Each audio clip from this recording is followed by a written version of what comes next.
Hello friends, welcome to our channel. आज हम इन सारी वोकैब्स को ट्रिक्स से याद करेंगे। हमारा फर्स्ट वर्ड है अब्रेशन। अब्रेशन का मतलब होता है असमानता, विचलन, a deviation from what is normal, usual और अनएक्सपेक्टेड। कैसे याद करेंगे? एब्रेशन अबनॉर्मल, एब्रेशन अबनॉर्मल यानी कि अबनॉर्मल सिचुएशन। नेक्स्ट वर्ड है प्रैग्मेटिक। प्रैग्मेटिक का मतलब होता है व्यवहारिक या फिर प्रैक्टिकल, रियलिस्टिक, सेंसिबल। कैसे याद करेंगे? प्रैग्मेटिक, प्रैक्टिकल, दोनों के बिल्कुल सेम सेम लग रहा है। आप 2-3 बार पढ़ोगे तो आपको याद हो जाएगा। Pragmatic, practical. आप स्टार्टिंग के प्रै और लास्ट की को हटाएंगे, मिलाएंगे तो क्या बन जाएगा? प्रैक्टिकल।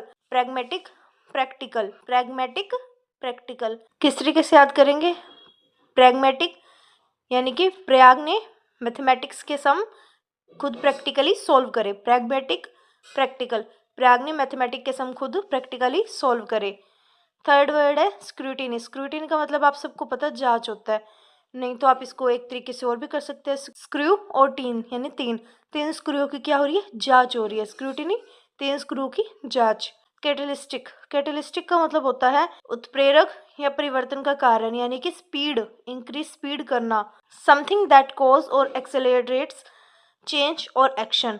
इसका मतलब क्या है? सिर्फ इंक्रीज करना, स्पीड को इंक्रीज करना। जैसे ट्रिगर, स्टिमुलस, एक्सीलेटर, यानी कि स्पीड बढ़ रही है। कैसे याद करेंगे? कैट ने लिस्ट बनाई, कैटेलिस्ट, कैट ने लिस्ट बनाई और अब सभी स्पीड से काम करेंगे। कैटेलिस्टिक, स्पीड, इंक्रीज करना स्पीड। नेक्स्ट वर्ड है कोहेरेंट। कोहेरेंट का मतलब होता है सुसंगत, स्पष्ट और तार्किक। इसका मतलब है लॉजिकल और well organised, easy to understand, यानी कि आसानी से समझ आ जाए। आपने एक चीज नोटिस करी होगी, एग्जाम्स में एक पैराजंबल आता है तो उसमें लिखा होता है इसको, इस पैराजंबल को एक कोहेरेंट पैराग्राफ में कन्वर्ट करे, कोहेरेंट पैराग्राफ बनाए। इसका मतलब क्या होता है? जो आसानी से समझ में आ जाए, जिसको कोई लॉजिक हो। कोहेरेंट पैराग्राफ यानी कि इजी टू अंडरस्टैंड या फिर लॉजिकल।